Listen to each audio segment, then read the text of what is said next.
안녕하세요. 8월 3일 토요일 예레미야 44장 1절에서 14절 말씀 매일 성경 묵상 가이드입니다. 44장은 애굽으로 도피한 자들이 과거를 회상하며 예루살렘이 왜 멸망했는지 상기하도록 합니다.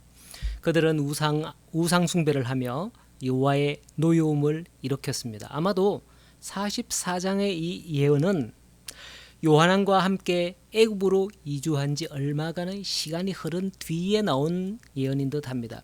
왜냐하면 처음 이주한 곳이 다바네스였어요.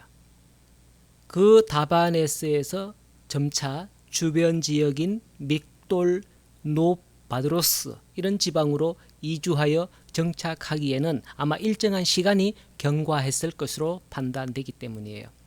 그곳으로 이주한 그들은 역시나 하나님보다는 우상을 숭배하는 일을 열심을 내었던 겁니다. 그들이 애굽으로 간 이유는 하나님께서 자신들을 그곳에서 지켜주실 것이라는 신념을 갖고 갔지만 결국 하나님을 우려하여 반대하시는 대로 그들은 하나님을 버리고 우상을 택하고 만 것입니다. 이에 대해 하나님은 예레미야에게 새 예언을 주시면서 말씀하기를 그들의 나라 예루살렘이 우상을 숭배하다가 멸망하였음에도 불구하고 우상 숭배라는 악습을 버리지 못하고 애굽에서 더 열심히 우상 섬기는 것을 보고서 하나님의 진노로 살 예루살렘이 과거에 어떻게 되었는지 상기시키면서 말씀하시는 겁니다. 하나님은 예루살렘을 멸망시키기 전 4절 이하에 끊임없이 선지자들을 보내시고 말씀하셨다고 하죠. 그러나 그들이 듣지도 귀를 기울이지도 돌이키지도 않자 결국 오늘과 같이 예루살렘이 폐허와 황무지가 되기에 이르렀다 말씀합니다.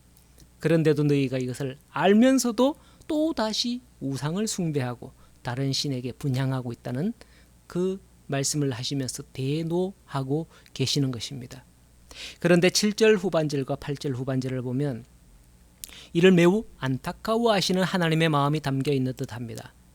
죄에 대한 하나님의 진노보다도 오히려 그 죄로 인하여 화를 자초한 자기 백성들의 무지함에 안타까워하는 것이죠. 그 말씀을 보면 너희를 멸절하여 남은 자가 없게 하겠다라고 선언하지 않으시고 멸절하여 남은 자가 없게 하려느냐라는 표현, 그리고 너희가 끊어버림을 당하여 세계 여러 나라 가운데서 저주와 수치거리가 되고자 하느냐 하는 표현으로 말씀을 하시는 겁니다.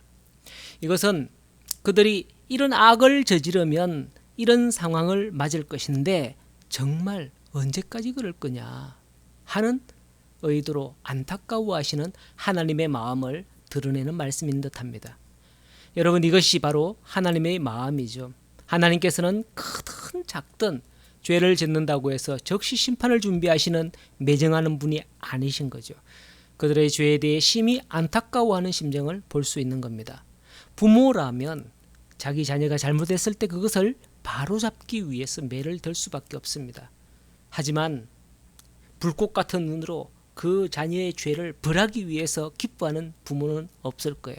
자기 자녀가 잘못할 때 그것을 바로잡기 위해 매를 들 수밖에 없지만은 자녀를 때릴 때 그 부모의 마음이 과연 후련하겠습니까? 실로 안타까운 마음 그지없는 것입니다.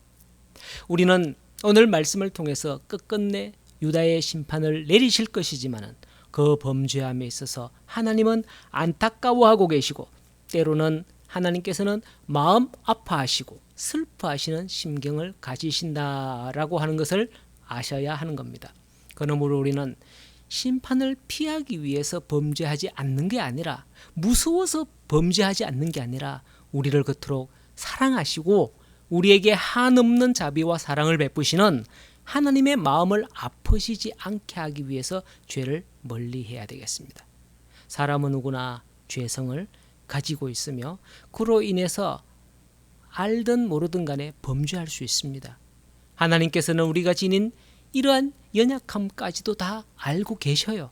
그래서 사람이 범죄할 때 바로 징계하시기보다는 오늘 말씀의 유다 사람들에게 이와 같이 말씀하시는 것처럼 그를 회개의 자리로 초청한다 하는 것이 성경 전반적인 말씀인 것입니다. 우리에게 회개해라 라고 선지자들을 보내시는 것입니다.